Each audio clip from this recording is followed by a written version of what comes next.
নমস্কার প্রিয় দর্শক বন্ধুরা, হরে কৃষ্ণ ইউটিউব চ্যানেলে আপনাদের সবাইকে আবারও একবার জানাই সুস্বাগতম।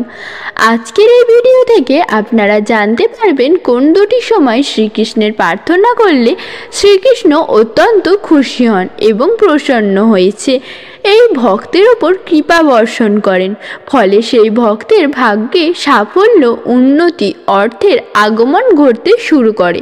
চলুন তাহলে শুরু করা যাক আজকের এই ভিডিও।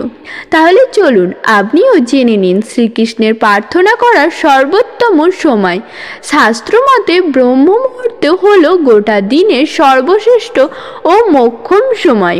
এই সময় ঘুম থেকে বিছানা ছাড়া দরকার, কাজের মাধ্যমে ভাগ্য পরিবর্তন করতে ও সাফল্য অর্জন করতে ব্রহ্ম মুহূর্তে অবশ্যই শ্রীকৃষ্ণের পূজা করা উচিত।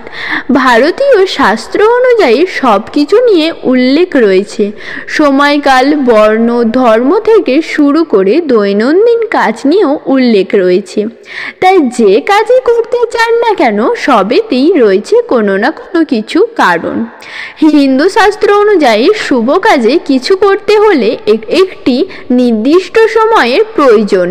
কোনো কাজ সম্পূর্ণ করতে ও সফলতা অর্জনের জন্য কঠোর পরিশ্রম ও উন্নত পরিকল্পনা দরকার।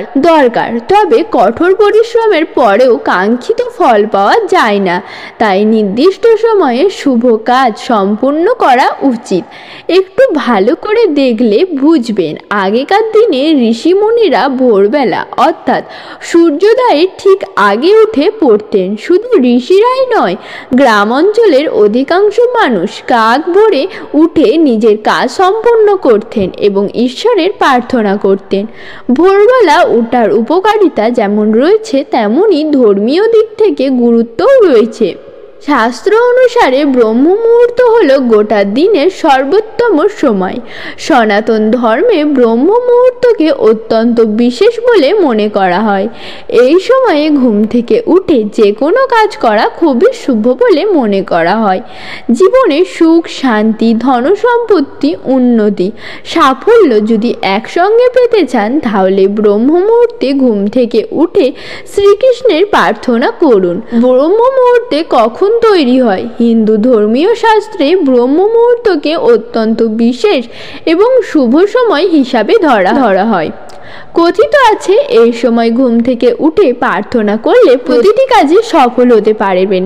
ধর্মীয় গ্রন্থ অনুসারে ব্রহ্ম মুহূর্তের সময় ভোর 4টে থেকে 5:30 পর্যন্ত ধরা হয়। ব্রহ্ম মুহূর্ততে ওঠার পর দেবীর লক্ষ্মীর কৃপা সবসময় বজায় থাকে। এছাড়া ভাগ্যের সব দরজা এক এক করে খুলে যেতে শুরু করে। তবে তার সাথে সাথে আরেকটি মন্ত্র অবশ্যই জপ করবেন। ওম কারাগারে বসতে লক্ষ্মী, কর্মাধ্যায়ে সরস্বতী, করমূল্যে তু গোবিন্দ, প্রভাতে কর দর্শনম। বিশ্বাস করা হয় উভয় হাতে তালুতে দেবতা ও গ্রহের বাস। ব্রহ্ম মুহূর্তে উঠে উভয় হাতে তালুর দিকে তাকিয়ে এই মন্ত্রটি জপ করতে হবে। ব্রহ্ম মুহূর্তে দেবতা ও গ্রহ একসঙ্গে দেখা অত্যন্ত শুভ ও কল্যাণকর। এই কারণে শাস্ত্রে দীর্ঘক্ষণ ঘুমানো নিষিদ্ধ বলে বিবেচিত হয়েছে। বলা হয় এই সময় ঘুম থেকে ওঠার অর্থ হল স্বর্গের সব দেবদেবীরা এই সময় জেগে উঠে পড়েন আর সেই সময় ভক্তি ভরে পূজা নিতে চান। এই সময় পূজা পাঠ করলে খুব তাড়াতাড়ি ঈশ্বরের কাছে বার্তা পৌঁছায় ও উপকার মেলে। মনের ইচ্ছা দ্রুত পেতে হলে এই সময়টি হলো একেবারে মোক্ষম। এই সময় গায়ত্রী মন্ত্র জপ করা অত্যন্ত শুভ। ওম ভূর্ভুবস্সঃ তৎসবিতুর্বরেণ্যং ভর্গো দেবস্য ধীমহি ধিয়ো ওদয়া প্রচোদয়াৎ। তবে এই মন্ত্র জপ করার পাশাপাশি ধ্যান মুদ্রায় বসে মহাদেবকে স্মরণ করে ওম শব্দটি উচ্চারণ করতে পারেন। এতে মন শান্ত ও একাগ্র হবে, সেই সঙ্গে আত্মবিশ্বাস বৃদ্ধি পাবে। স্নান সেরে পূজা অর্চনা করার জন্য ব্রহ্ম মুহূর্তে আদর্শ সময় বলে চিহ্নিত হয়। ঈশ্বরের আরাধনা শ্রেষ্ঠ। এই সময় পূজা করলে দেবদেবী প্রসন্ন হয় এবং আশীর্বাদ বর্ষণ করেন। এর ফলে জীবনে নানা ইতিবাচক পরিবর্তন আসে। সারাদিনের কাজের মধ্যে ইতিবাচকতা বজায় রাখতে চাইলে ব্রহ্ম মুহূর্তে উঠে এই মন্ত্রটি অবশ্যই জপ করা উচিত। ছাত্রছাত্রীরা এই সময় উঠে মনোযোগ সহকারে পড়াশোনা করলে সুফল পেতে পারেন। বলা হয় পড়াশোনা করার জন্য ব্রহ্ম মুহূর্ত অত্যন্ত উপযোগী একটি সময়।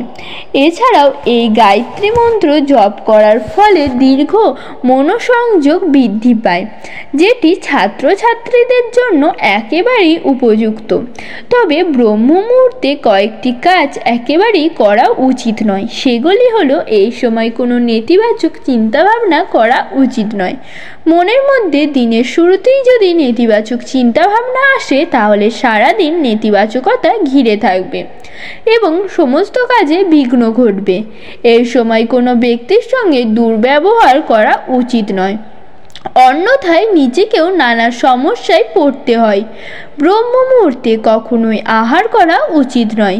ব্রহ্ম মুহূর্তে ছাড়া দ্বিতীয় যে সময়টিতে প্রার্থনা করলে স্বয়ং ঈশ্বর অত্যন্ত প্রসন্ন হন, সেই সময়টি হলো সন্ধেবেলা। দৈনিক হিন্দু ধর্মাচরণে নিত্য পূজাকে বিশেষ গুরুত্ব দেওয়া হয়। হিন্দু ধর্মে ঈশ্বরের উপাসনায় অত্যন্ত শ্রদ্ধার সঙ্গে মূর্তি পূজা করা হয়। অনেক বাড়িতেই অনেকে প্রতিদিন সকাল সন্ধে পূজা করেন এবং তারা ভালো করেই জানেন যে পূজার কিছু বিষয়ের ক্ষেত্রে যথেষ্ট যত্ন নিতে হয়। তাহলে জেনে নেওয়া যাক সন্ধে পূজার নিয়মগুলি কি কি। একবার সকালে এবং একবার সন্ধ্যায় পূজা করা হয়। সন্ধে পূজার ক্ষেত্রে অত্যন্ত যত্ন সহকারে এই বিষয়গুলি লক্ষ্য রাখবেন। 1. শঙ্খধ্বনি নয়।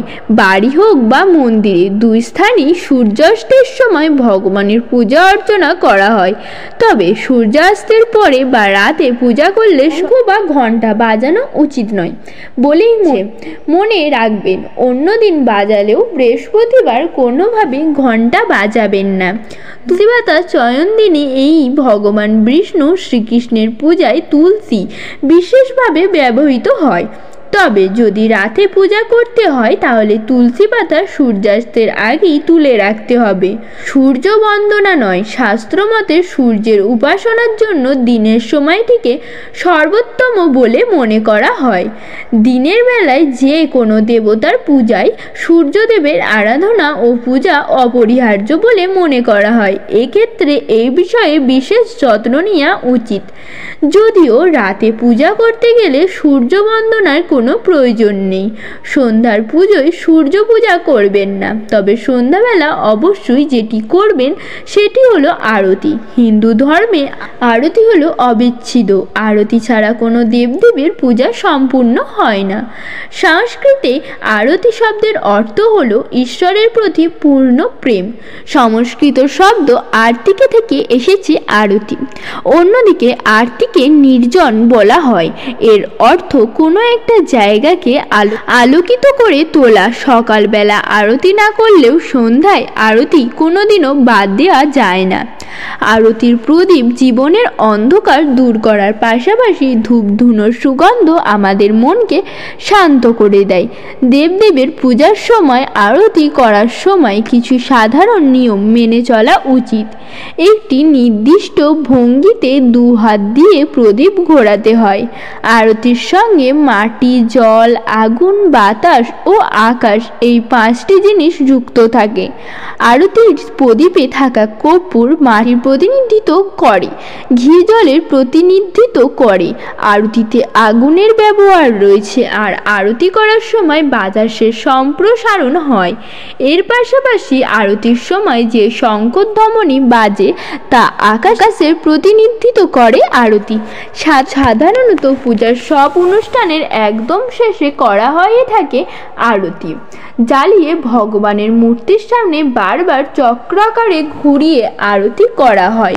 প্রদীপ ছাড়াও ধুনো, শঙ্খ, ধূপও মূর্তির সামনে রাখা হয়। আরতির থালা সাজানোর কিছু নিয়ম রয়েছে। একটি প্লেটের ওপর স্বস্তিক চিহ্ন এঁকে নিন। এর ওপর ঘি ও কর্পূর দিয়ে একটি প্রদীপ জ্বালিয়ে নিন। এক পাশে রাখুন একটি শঙ্খ আর একটিতে ফুল। প্রথমে দেবদেবীর চরণের চারপাশে বৃত্তাকার এবার আরতির থালা ঘুরিয়ে নিন। আরতি করার পর একটা শাঁখের মধ্যে একটু গঙ্গা জল দিয়ে সেই শঙ্খের বিগ্রহের চারপাশে দিয়ে ঘুরিয়ে নিন। তারপর সেই শাঁখের গঙ্গা জল নিজের ওপর এবং আরতির উপস্থিতি অন্যান্য ভক্তের ওপর ছিটিয়ে দিন। আজকের মতন ভিডিওটি এখানেই শেষ হলো। ভালো থাকবেন, সুস্থ থাকবেন। হরে কৃষ্ণ।